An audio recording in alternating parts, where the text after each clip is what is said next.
বাবা অনেক করে বলেছিল বেশি রাত না করতে, তাও বছর শুরুর প্রথম ক্লাবে প্রোগ্রাম। বেশ রাত হয়ে গেল। এইদিকে জানুয়ারি মাসের কড়া শীত, রাতটা বেশ নিঝুম, আর তার সাথে প্রচণ্ড ঠান্ডা বাতাসও বইছে। হ্যালো। কি রে, কখন ফিরবি? কটা বাজে খেয়াল আছে? হ্যাঁ বাবা, এই তো ফিরছি। আমার বন্ধু রাজুকে ডাকলাম। কিরে রাজু, হলো তোর? আর কতক্ষণ? তাড়াতাড়ি আয়, নয়তো আমি চললুম। হ্যাঁ, এই তো তালাটা লাগিয়ে আসছি। চ চ, তাড়াতাড়ি চ। কত রাত হলো দেখেছিস?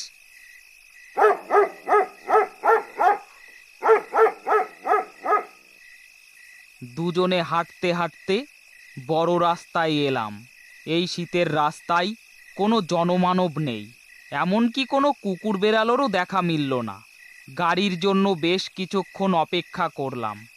অনেক পরে একটা ট্যাক্সি দেখা মিললেও কাউকে কোনো তক্কা না করেই বেরিয়ে গেল। ধুর, এত রাতে কোনো গাড়ি ঘোড়া পাওয়া যাবে না। এখন কোনো উপায়ও ভেবে পাচ্ছি না।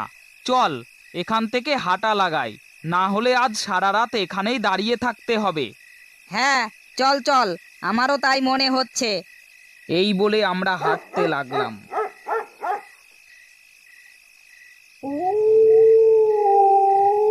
কিছুক্ষণ হাঁটার পরে হঠাৎ রাজু থেমে গিয়ে বলল, বলছি, একটা কাজ করলে হয় না? ওই বটতলার রাস্তাটা দিয়ে গেলে অনেকটা শর্টকাট হয়। চল, ওই বটতলার রাস্তাটা দিয়ে যাই। বেশ আতঙ্কিত হয়ে বললাম, না ভাই, এত রাতে ওদিক দিয়ে যাওয়াটা ঠিক হবে না। রাতে কেউ ওই রাস্তা ব্যবহার করে না। শেষমেশ যদি কোনো পেতের খপ্পরে পড়ি। ছি ছি ছি, তুই না একজন শিক্ষিত ছেলে, আর ভূত প্রেতে বিশ্বাস করিস? হে হে হে হে হে হে হে। সত্যি, তুই যে এত ভীতু আজ জানতে পারলাম। দেখ, আমিও কিন্তু ভূত প্রেতে বিশ্বাস করি না, কিন্তু গুরুজনদের মুখে শুনেছি রাতের বেলায় ওই রাস্তায়। তুই থামবি? আমি চললাম। আসলে আয়, না হলে সারা রাত ওখানেই বসে থাক। আমি আর কোনো কিছু না ভেবে রাজুর পিছন পিছন হাঁটতে লাগলাম। এমনিতেই অনেক দেরি হয়ে গেছে। চারিদিকে শুনশান, দেখে বোঝা যাচ্ছে রাস্তাটা খুব একটা ব্যবহার হয় না। চারিদিকে ঘন জঙ্গল, আর দূর দূরান্ত থেকে শিয়াল কুকুরের ডাক ভেসে আসছে।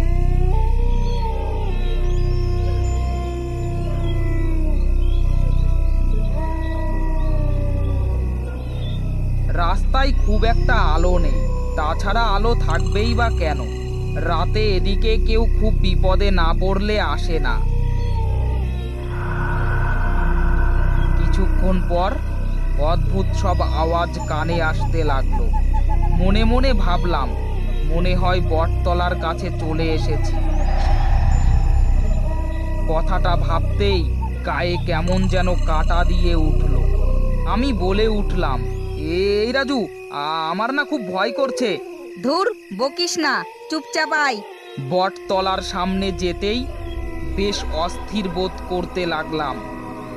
রাজু সামনে যাচ্ছিল আর আমি পিছনে। হঠাৎ রাজু থমকে দাঁড়িয়ে পড়ল। কি হলো রাজু, দাঁড়িয়ে পড়লি কেন? রাজু ভয়ার্তক কণ্ঠে চেঁচিয়ে উঠল, কমলেশ! কমলেশ? কি কি সব বলছিস? সেটা কি করে সম্ভব? ও তো... কথা শেষ হয়নি, দেখে আমার হাত পা প্রচণ্ড ঠান্ডা হয়ে গেল। পিঠের শীত দ্বারা বয়ে ঠান্ডা স্রোত বয়ে গেল। অন্ধকারে কমলেশ ধীরে ধীরে আমাদের দিকে এগিয়ে আসছে। তার চোখ দুটো রক্তের মতো লাল। কমলেশ ভয়ঙ্কর ভাবে একবার হাসল,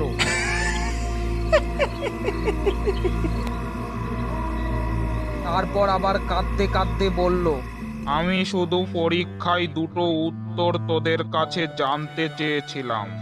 যদি তোরা সেই দিন বলতিস, তাহলে হয়তো আমি এই জায়গায় থাকতাম না। এইভাবে একা একা থাকতে আমার একদম ভালো লাগে না, একদম না। তোরা আমার সাথে আয়, আয় চলে আয়, আয় চলে আয় বলছি। ধীরে ধীরে রাজুর দিকে এগিয়ে গেল কমলেশ। তারপর চাপতে ধরল রাজুকে। রাজু অচেতন হয়ে মাটিতে পড়ে গেল। তার মুখ দিয়ে রক্ত বের হতে লাগলো।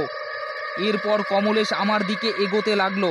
আমি প্রাণপণে দৌড়াতে লাগলাম, বাঁচাও বাঁচাও, কে আছো বাঁচাও। কি রে বাবা, আর কত বেলা ঘুমাবি? রাজু তোকে ডাকতে এসেছে। কিরে তাড়াতাড়ি চল, ভুলে গেলি আজ ক্লাবে ফাংশন।